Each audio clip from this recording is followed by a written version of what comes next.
But it's just after 8 o'clock and time for our Friday Foodies segment where we talk with local restaurateurs and chefs about their menus and their signature dishes. And we've been working through some great ones. And another one this week, we have Adam Wells Morgan from Flyover here. Good morning, Adam. Good morning. How are you? I'm good. Thanks for coming in.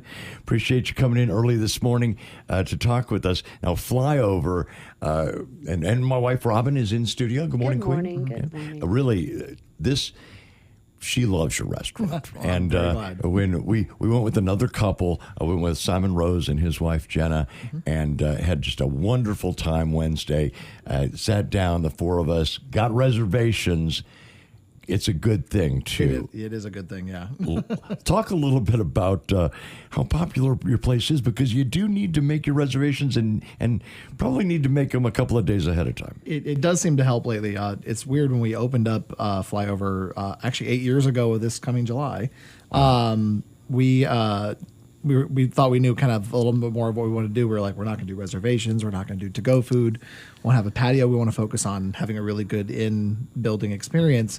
And we learned the first week we opened, once we opened the door and then we had a line around the building, that, we probably need to revisit this at some point in time. And so we did. And reservations have been very helpful in the sense that, like, we can guarantee you have a spot. But the problem is, like, we've had to try to program an algorithm to where we can get people up on time and down on time and just get enough people in the building, because it just seems like we don't have enough it's space for people. It's not a huge place. No, we added 23 seats with enclosing our patio the last year, and that puts us at like 75 seats total. We're not a big restaurant. Now, the first time that I went to Flyover, we ate at the bar, which I love to do. I enjoy that. You got the wood pizza wood oven right across there, so you can watch all the only action. wood fire oven in town that I'm aware of. I could be wrong, but I'm pretty sure we have the only dedicated wood fire oven in town. So and I always like watching people doing the food behind the scenes. You can kind of, from the bar, you can kind of see into the kitchen a little bit, and you kind of see how they're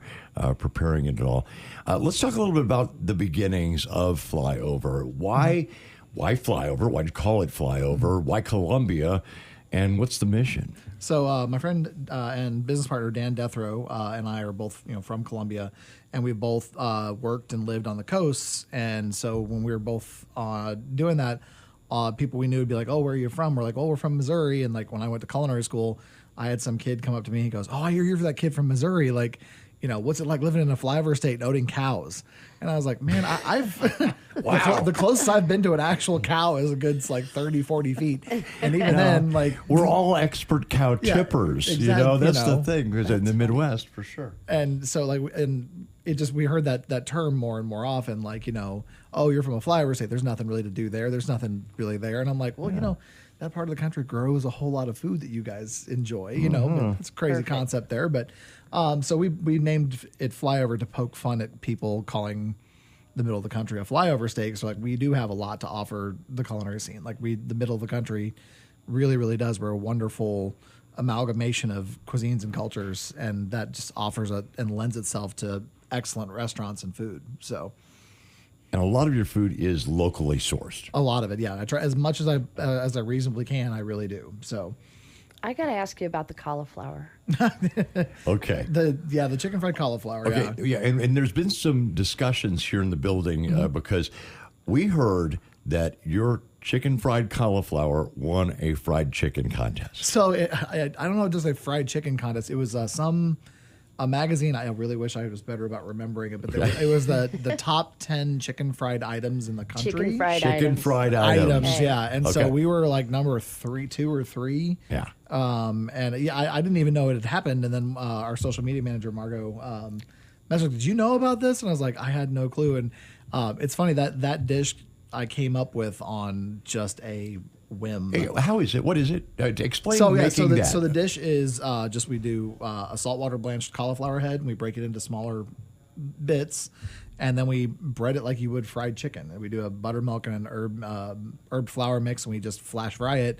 and then it has a smoked sweet potato puree, arugula chimichurri, and fresh goat cheese. It is so good. And it's This guy does not eat vegetables, and he ate cauliflower on Wednesday night, and he ate kale. He ate 2 servings of kale. breaded and deep fried goes a long way for a lot of that's people true. with vegetables, you know. But he also ate kale. He ate the kale salad, the Three Sisters salad. That was amazing. One of my cooks actually came up with that one. I really like to give my staff a lot of credit. I mean, like I do come up with probably 90% of the menus, but like I have an incredibly talented staff, and if they want to come up with a menu item, I let them, and you know, I have a couple on the menu that are doing that. Okay, we got to take a quick break here. We got to pay some bills and come back. I got your forecast. We play a little bit of music, and then we're going to talk more with Adam Wells Morgan of Flyover. It is Friday Foodies, and we are talking local food on 102.3 BXR. 102.3 BXR. Friday Foodies is continuing, and very happy to have in studio with us this morning Adam Wells Morgan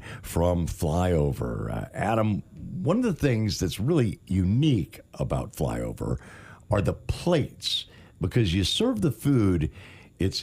You're not ordering just for you. You're kind of ordering for the table, right? Exactly. Yeah, we've always kind of scheduled our service, so to speak.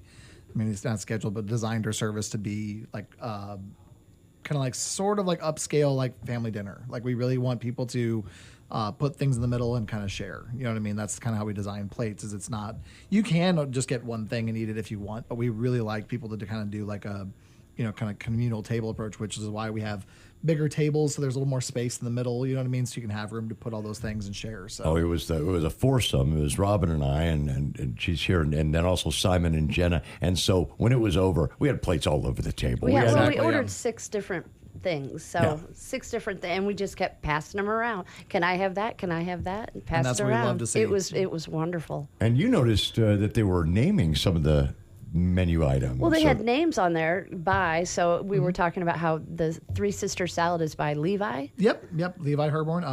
If one of my employees or cooks or even our bar staff at our bar comes up with a cocktail or a menu item, and we approve it and we put it on the menu, we love to give credit where credit's due. Like, That's awesome. I'm never going to take credit for somebody else's work, even though I'm the chef and I'm ultimately responsible. It's still their creation, their baby, and I have them do it from start to finish, and we kind of like workshop it, and it's always a lot of fun to watch people come up with stuff at the place. You know, the chicken fried cauliflower that we were talking about earlier, you were talking about how that just kind of came to you, and it was something that was kind of a simple dish. What's a dish that you make at the store or at the shop that you're really proud of?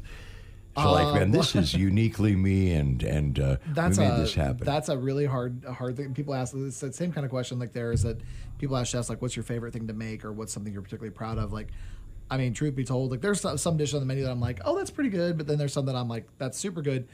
I look at it as like the menu itself is a reflection of what I like and how I eat, more so than individual dishes. Like, I know that's more of a broad strokes answer, but it's that's okay.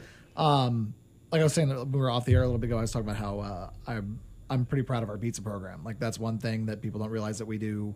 You know, we always have 2 pizzas on the oven because we have one of the true only wood fire ovens in town.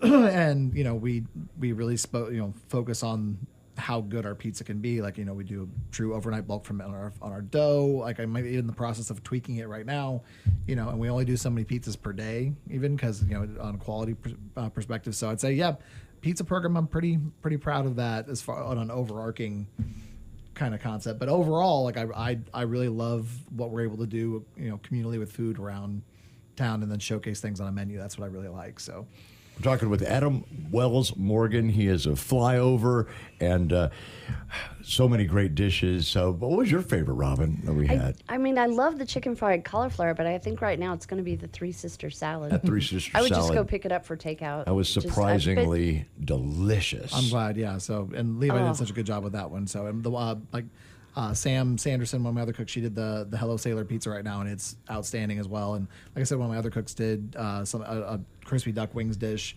utilizing a sauce, like a variation on a sauce that his dad made for him as a kid and stuff like that. So yeah. Crispy duck wings. Oh, I saw that on the menu, and I thought, how interesting. That is like a big chicken wing, but crispier, and it's tossed in a jalapeno and apple sauce. And we have a curry vinaigrette slaw that's local carrot tops and carrots from Three Creeks Farm and Forest, some green cabbage, and then a curry vinaigrette. So it's really, really good. Let's Yeah. go back.